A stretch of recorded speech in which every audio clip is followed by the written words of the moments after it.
Hi friends, welcome back to our channel. First time కనుక మన channel చూస్తున్నట్టయితే please like and share, subscribe.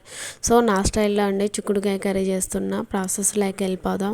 ఒక బాండి తీసుకొని నేను 4 స్పూన్లు ఆయిల్ వేసుకున్నాండి. ఆయిల్ హీట్ అయినాక ఒక స్పూను తాలింపు గింజలు, ఆనియను, కొంచెం కరివేపాకు వేసుకొని ఇలా కలిదిప్పుకున్న తర్వాత ఒక స్పూన్ అల్లం వెల్లుల్లి పేస్ట్ వేసుకున్న.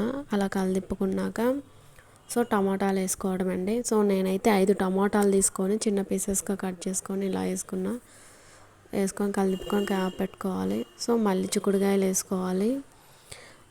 చిక్కుడుకాయలు వేసుకున్నాక కొంచెం పసుపు, ఒక స్పూను సాల్ట్ వేసుకొని ఇలా కలిదిప్పుకోవాలండి.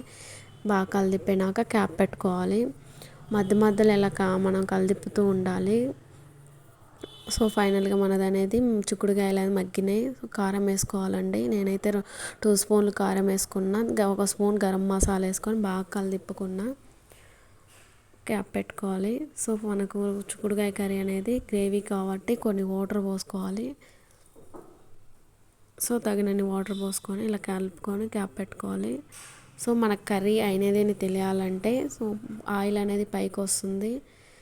మన చిక్కుడుకాయ కర్రీ అనేది రెడీ అయినట్టు. ఫైనల్గా కొత్తిమీర వేసుకొని దించేసుకోవటమే. సింపుల్గా మన చిక్కుడుకాయ కూర రెడీ. ఎలా వచ్చిందో కామెంట్ చేయండి. Please like and share, subscribe.